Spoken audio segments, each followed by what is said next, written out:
Welcome back, ladies and gentlemen. APGOV with Mr. Shaw. And Mrs. Womack. Ready to go. Chapter 11. This time, Congress, and we're going to do this one in 2 videos because it's really dense. So you're welcome. Let's get to it. Yep. So these are our learning objectives. We're just going to cover the first 3 in this video. I wouldn't necessarily, you don't need to write those down because they'll be later slides. Learning objective 11.1, characterize the backgrounds of members of Congress and assess their impact on the ability of members of Congress to represent average Americans. So lots of stuff to talk about here, just basically who they are and then why aren't there more women? So I guess that kind of foreshadows who you're going to see in Congress. So congressmen really, they get a lot of flack for not doing a lot, but their job sucks. It is just awful having to deal with so many different people, so many different interests. It is powerful. I mean, you have technically a lot of power to really influence policy. There are a lot of perks. You get $174,000 annually. Really, that's not a lot. It sounds like a good chunk of change, but when you add up what they have to do and how many, I mean, they're not even in session for the whole year, but when they are in session, I mean, they are working they're basically working 24 hours a day. They do have generous retirement and health benefits, which is nice. But again, there's a lot of these people, they still have to keep their old job. They don't really leave their job to do this. But I mean, who knows? Maybe that changes as well. Well, and as part of the job, unfortunately, it's almost as if once you get elected, you're continually campaigning and fundraising to look towards that next election. And that's a lot. That's a huge part of the job as well. Especially in the House that is elected every 2 years, 435 different elections. It's got to be exhausting. You probably feel like you get 1 year to do things before you have to actually start campaigning. Anyway, constitutional requirements for the House is 25 years old, citizen for 7 years. Senate is 30 years old. You have to be 30 years old, and a citizen for 9 years. You have to live in the state that you represent, and I believe you have to live there for a certain. Oh, you have to have been a citizen for I think a certain number of years, don't you? In that state. No, you have to live in the state, but I think you have to have been a citizen for a certain amount of time. Yeah, 7 years and 9 years. We just said it. I'm losing my mind. You got to live. I think you got to live in the state for a certain amount of time. It is, but it's not that much time. I think it's really a year. isn't. Yeah, I want to say it's a year. It's like a year or 2 years. Anyway, there are 435 representatives and 100 senators. Ugh, okay, so guys, this is a portrait of the 115th Congress, which actually ended in what would have been January of 2019. And then in January of 2019, we started a new Congress. So we're actually in the 116th Congress. But a lot of these kind of demographics is going to be very similar. So I don't know that it's a huge, you don't need to write this down or anything. But this just gives you kind of a snapshot of who is representing each state in Congress at the federal level. Just a couple things to point out. Again, the Republicans had won the majority for the 115th Congress in 2016. You see there is a large percentage of more of men that are in that were in the 115th Congress, and even the 116th Congress. There's still a large majority. However, there was a wave of women that were really starting to run much more, especially in the House of Representatives. Yes, in the House especially. So race and ethnicity, again, you're going to see the whites dominate as well, and that's been the case for centuries. Although they are getting a little bit more diverse, and that is definitely good, especially I feel like in the House where they are supposed to be more representative of the people. And one more thing to note, in the 116th Congress, the Democrats actually took control or majority in the House of Representatives. So they're going to have more members than the Republicans would in this chart. Average age, it's a bunch of old people. And predominantly Protestant Christians, which again has been the case for centuries. And then this is actually really interesting. I thought too, this was interesting too. That their occupations are usually going to be either public service or politics, which is ironic. Like you see career politicians. Law though is really interesting, and then even like a bigger percentage of business in the House of Representatives. I thought that was really interesting. I always assumed a lot of law degrees. And education, you got to get more teachers running stuff, guys. I mean, it would be so efficient. Well, I don't know about that, but not if I was in charge. I'm not very efficient. I just work hard. You're welcome. All right, so why aren't there more women in Congress? Well, I mean, this is a decades-old debate, and some obvious, some not as much. So there are fewer women running. Women tend to gear their lives more towards creating a family and taking care of children. And although, it's not the 1950s anymore, however, women tend to put more emphasis and care into those kind of things with creating a family and so on and so forth. So women aren't going to go into a career like this where it's like very demanding and would shift focus elsewhere for them. And then also risk averse. Yeah. And this is like getting into like gender norms now. Yeah. But like Miss Wilson would be very angry at us if she knew what we were talking about. But the idea is that like women they usually will want a more stable job. Yeah. So especially like with the House, like you are only guaranteed a job for 2 years and sometimes not even that. Right. So they're like the stability of a political role is really just not attractive to a lot of women. It's too much of a risk. Right, too much of a risk. Again, like when you think about like being like supporting your family in the future. Absolutely. And then another probably very large reason is going to be bias. Women tend to have more qualifications than men, and that's just true throughout American history. That women sometimes have to work a lot harder and be more qualified and have more of a qualifying background to get their position. And also stuff like, media picks out, how women dress and what they look like. And it's much more criticizing. Society is much more critical of women in that regard. So that can also have an impact on elections. Like Hillary Clinton in the 2016 election was just, roasted alive for, the pantsuits, the makeup, like whatever. The RBF. Yeah.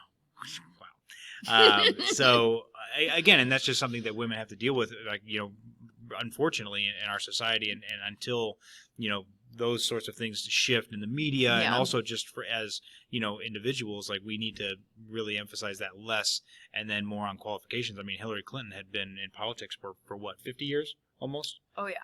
Like probably 45 years. So you were talking about qualifications. She definitely had that, but people were like, "Well, I just don't trust her." Yeah. So I mean, it's a tough thing that women have to deal with, unfortunately. Oh. Moving on, learning objective 11.2: identify the principal factors influencing the outcomes of congressional elections. Okay. So we're going to talk about who wins elections, the advantages of incumbency, defeating incumbents, open seats, stability, and change. It's an incumbent. What's an incumbent? Not incumbent. Okay. What's an incumbent? Have your kids ever said that? No, I don't know. I've had some of my kids say like what's an incumbency? Like, no, it's an incumbent, please. Okay, so who wins elections? Okay, but literally, what is an incumbent? I'm so sorry.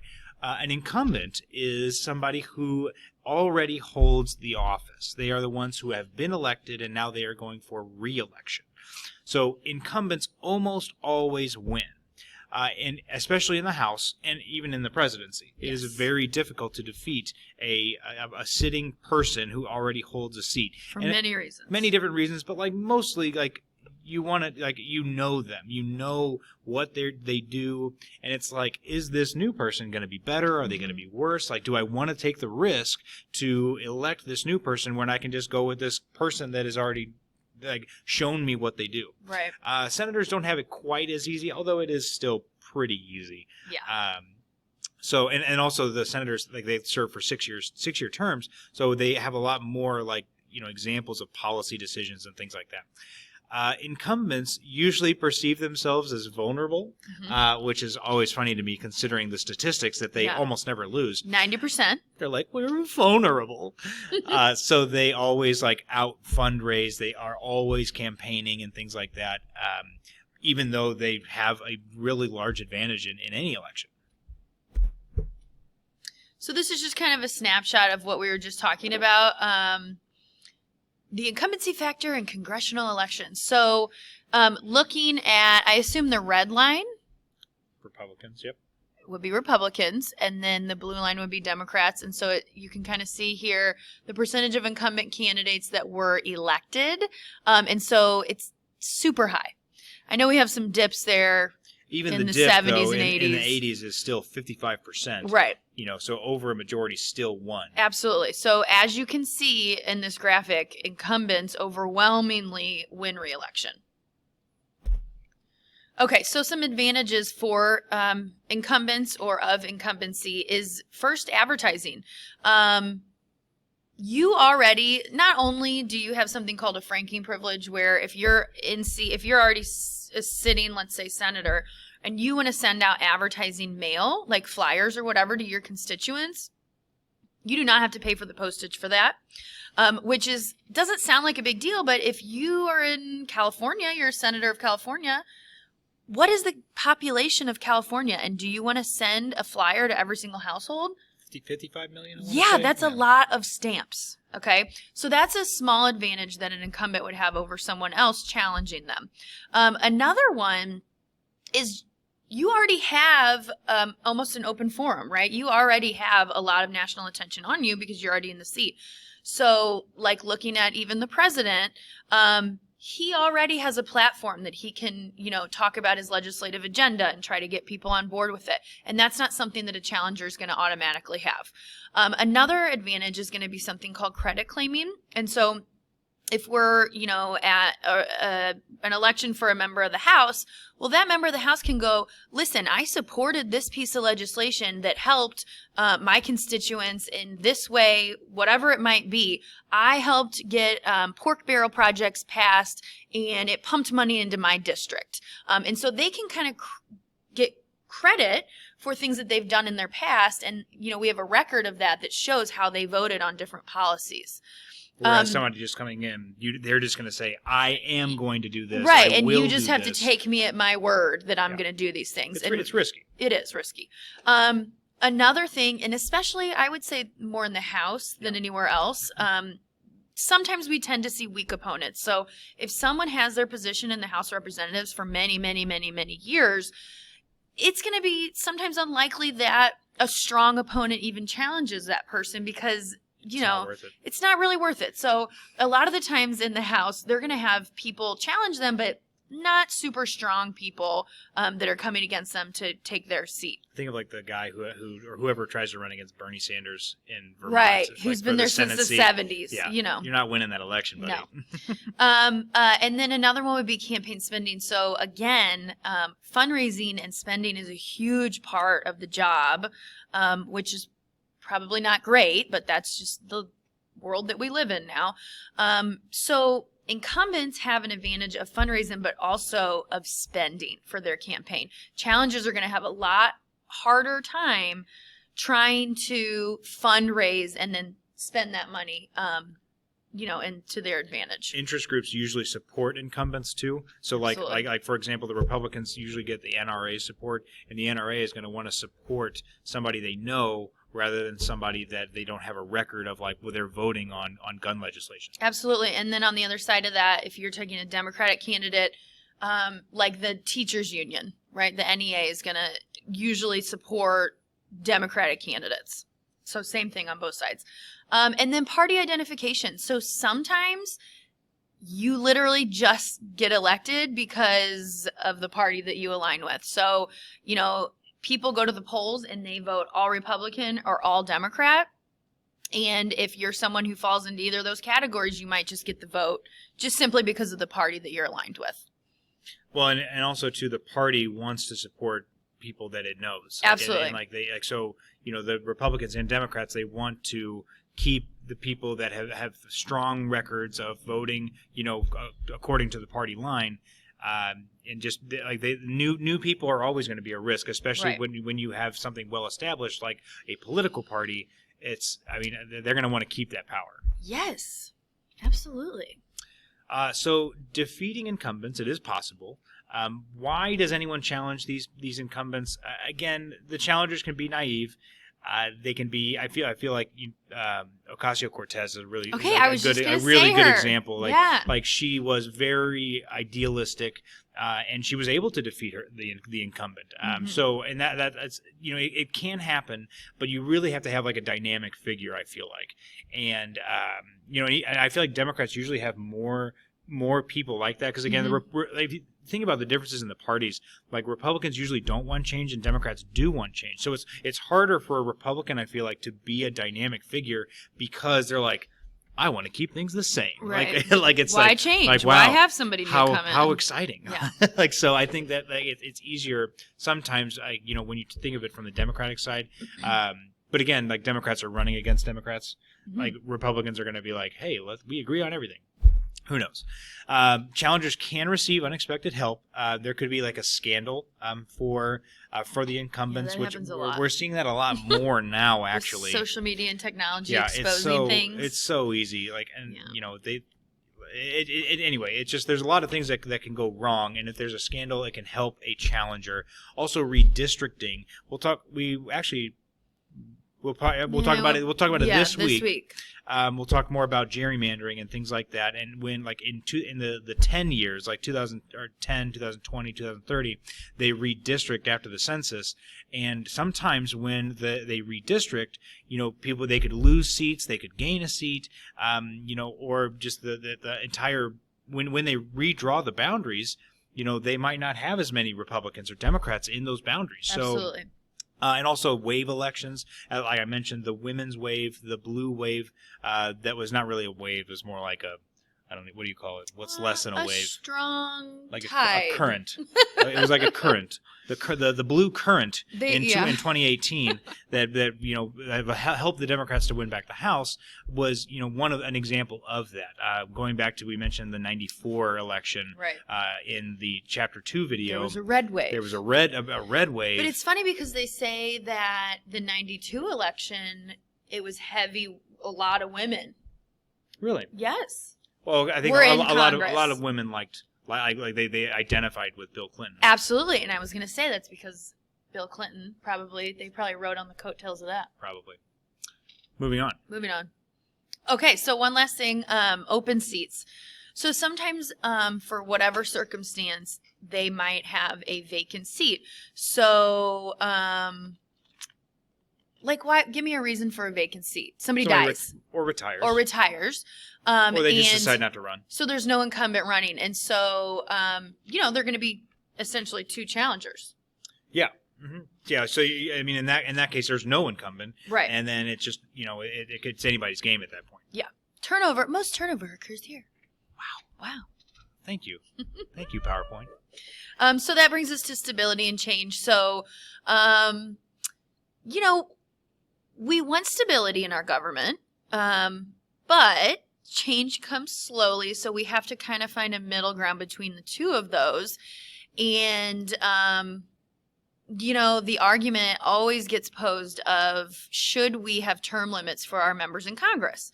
So how long is too long? So going back to the Bernie Sanders situation, he's been in the Senate since the 1970s. Or at least in Congress since the 1970s. He started in the House. Mm-hmm. And so, is he getting stale?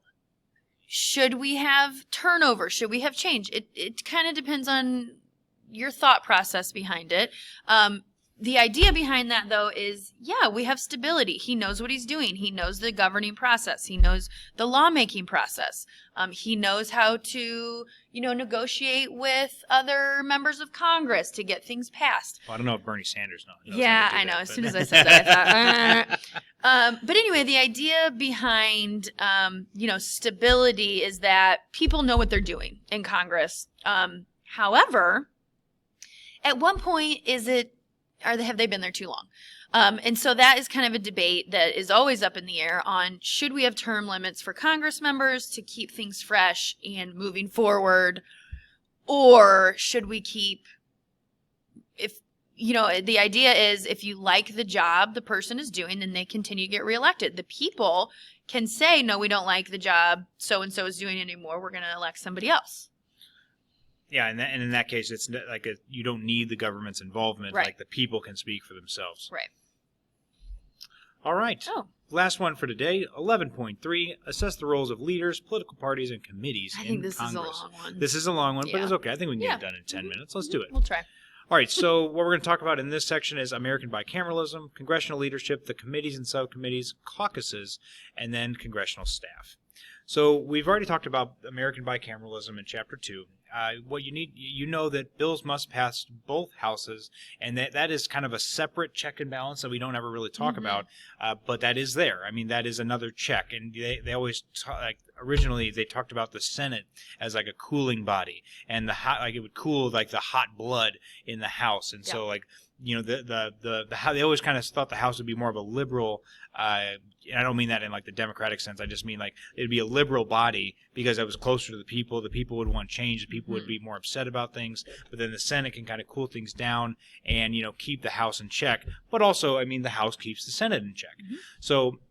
And that is a result of the Connecticut Compromise. But a lot of people would say probably today that gridlock has really kind of gone more. It's become kind of its own monster.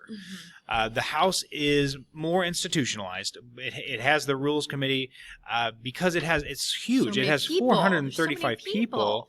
You can't get anything done if you don't have rules with 435 people. Okay, so they have the Rules Committee. The Rules Committee establishes what is going to happen, how long a bill is going to be debated for, just anything that you could imagine, how long different people can talk about a bill, all kinds of stuff. And so the Rules Committee is really plays a very important role in the House. A lot of congressmen want to be on the Rules Committee because, I mean, they can determine, honestly, like, if they don't like a bill, they can like not give people a lot of time to debate it. Yeah. Or I think they can also kill bills. They can literally just say, nah, we're cool. They're like, we're good with We're this not one. even going to listen No to thanks. And then the Senate is less centralized. It's a lot less disciplined, which I love that word. And it's true. And like you think about things like the filibuster and things like there really aren't any rules like when it comes to like debate, and that's why the filibuster exists. Like some senator can just get up, start talking, never stop talking, and then finally the other party that is supporting the bill is like, "Yep, we're good. We're good. Well, I don't want to hear about green eggs and ham You anymore." ruined it. Yeah. Okay. So Ted Cruz. I don't remember what year, but he was filibustering Obamacare from being passed through the Senate, and he gets up. It's got to be 2010. He gets up and starts to read Green Eggs and Ham. It's the greatest YouTube video you guys can watch. It's Google so it, good. YouTube it. It's funny. And he's like, and now it's bedtime, and I must read to my children. I will not eat green eggs and ham. It's ridiculous. Sam, I am. It's so good. But anyway, we'll get more into that later. But again, so just think House, very formal, very structured. Senate, less structured, less formal. House versus Senate. I might take a picture of this. Yeah. I don't know that I'm really worried about you writing all of it down. Definitely just look through it. Definitely, you will absolutely need to know the impeachment part here. So that might be some good stuff to talk to get down. Maybe even like the membership in office. I don't know. I'm not really that worried about that. Definitely not this stuff. Yeah. I'm not really that worried about it. I mean, we talked about procedures at the bottom with the unlimited debate versus limited in the House. Yeah, I mean, maybe the revenue bills even too. Like every revenue bill or any bill having to do with tax always starts in the House, whereas the Senate power is they confirm any presidential nomination. And that is very important. Very different roles. Right. The House also takes the lead in like legislative oversight and making sure that and like keeping the other branches in check. So again, there's different things to know. I would probably just take a picture of it and call it a day, or maybe print it out. Yeah, you could. And put it in your notebook. Who knows? Whatever. We'll figure it out. All right, congressional leadership. So each house or each chamber, the Senate and the House of Representatives, are going to have leadership in their own individual ways. And the leadership in both chambers is going to be chosen by the party. So, for example, in the House of Representatives, the Speaker of the House is usually voted on by the majority party, which is going to be, at this point, the Democrats, right? And so they, in 2018, chose, well, I guess it would have been 2019, chose Nancy Pelosi. Is that right? Does the minority party have any say in that? No, I think it's a whole House vote, but it doesn't matter. But the majority is already... Yeah, the majority agrees on it. The one side. Yeah. Okay. So in the House, they have something called the Speaker of the House, and he or she is basically the person who presides over the procedures and all that in the House of Representatives. Then we have minority party leaders and majority party leaders, and they are what their title says. They lead their respective parties in whatever capacity needed. And then there's something called whips. Majority and minority whips. And they're going to be, their role is going to almost be like a liaison. They kind of go around and try to persuade people to vote a certain way, or they make sure their party's all on the same page when it comes to voting on a bill or whatever it might be. But they actually have a really important role. Yeah. They're like an assistant to the majority and minority leaders. Yes. And they want to make sure that everybody is voting everybody in the party is voting according to the party line. Absolutely. Okay. Then we move to the Senate. And actually in the Constitution, it says that the vice president is the president of the Senate. Okay. So that, though, throughout the years has kind of, the responsibility of the vice president in regards to the Senate has kind of dwindled. The only time really the vice president is going to have any role is going to be when he or she swears in the new Congress people, the new senators. And then if for some reason the Senate is tied on a vote, so let's say it's 50-50, the vice president then can step in and make that tie-breaking vote. And then in the Senate, the person who has the most power is going to be the majority leader. And we've talked about Mitch McConnell having a lot of power in the Senate. He's currently the majority leader, and he has been for a while now. Since 2012? Okay. No, 10 or 12. 10. Yeah. And so he has a lot of power. So the majority party leader can, they can literally say, no, we're not even going to hear this bill that's come over from the House. I mean, he just has a ton of power. And he's the one who kind of runs he decides how the Senate's going to operate on their kind of day-to-day routine and stuff like that. And this is another example of the informality. Like, there is an actual person who's supposed to be in charge called the President pro tempore, right, who is also from the majority party. Yeah. Like, why? I don't understand. I don't either. Like, it doesn't make any sense. But the majority leader is the one that actually makes those calls on. Basically, the majority leader does everything the Speaker of the House does in the House, just in the Senate. Yeah, and I'm not sure. So the last bullet says congressional leadership and perspective. I'm not sure when setting up this system of leadership, if like the framers knew how much power each of these different leaders were going to wield. Like, I mean, I don't know that they really even put a lot of thought into it. Yeah, like, I think that right. I don't, because they set up the Speaker and, right, and the Vice President right, piece, but like all the other stuff was set up by just parliamentary, procedure. Absolutely. So I don't know. I mean, it's interesting just to see how it has evolved over time, and even now, like the Speaker of the House is really probably the second most powerful person in government behind the president. The vice president really doesn't have a whole lot of authority, unless the president gives him or her such. Mm-hmm. So, all right, types of committees and subcommittees. We did not include definitions here, but I would probably write down what we're going to say, because these are definitely going to be on the quiz, and you're just going to need to know them anyway. So committees are where congressmen actually do a majority of their work.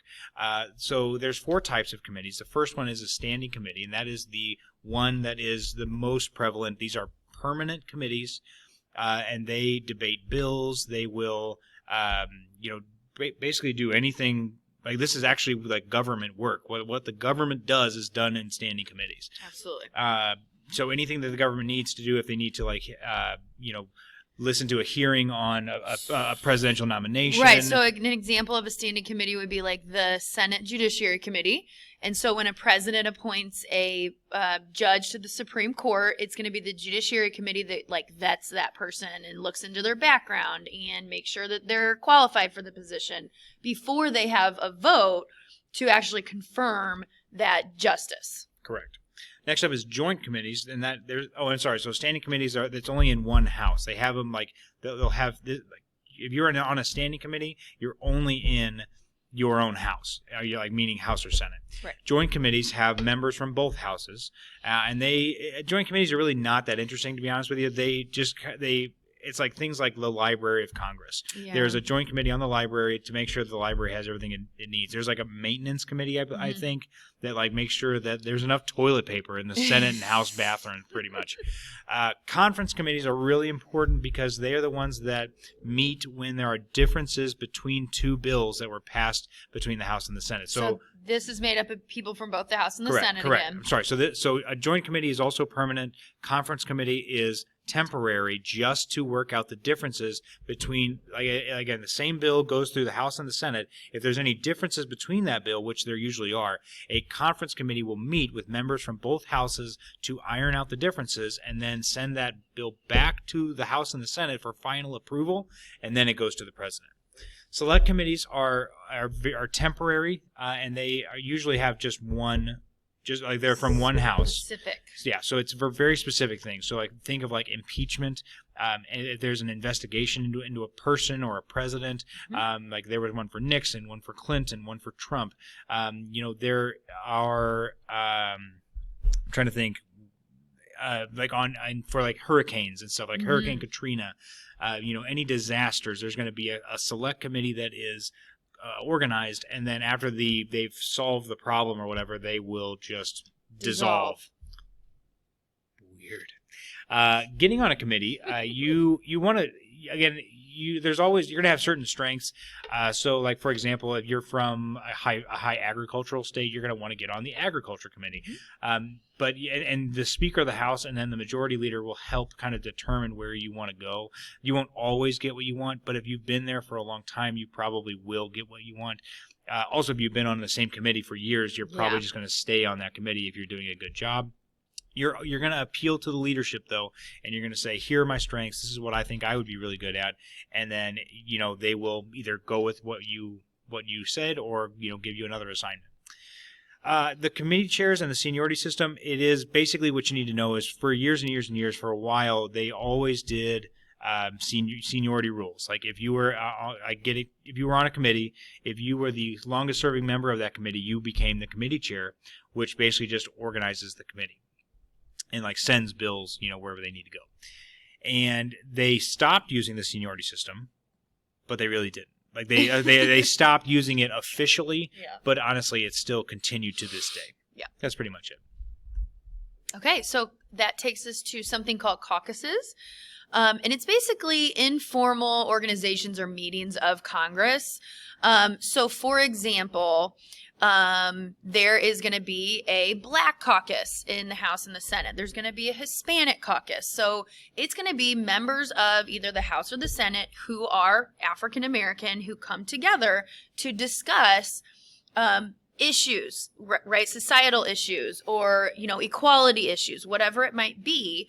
And then they can then go and kind of report back to the larger bodies to say, here's what we think, or here's a bill that we feel needs to be incorporated and passed through our, chamber. There's a Freedom Caucus is a very traditional conservative one. Right. I'm not sure. I think it's like a progressive caucus or something like that. I'm not sure. But it's like Republicans and Democrats are already organized into parties. And they're like, we need to be further subdivided. Right.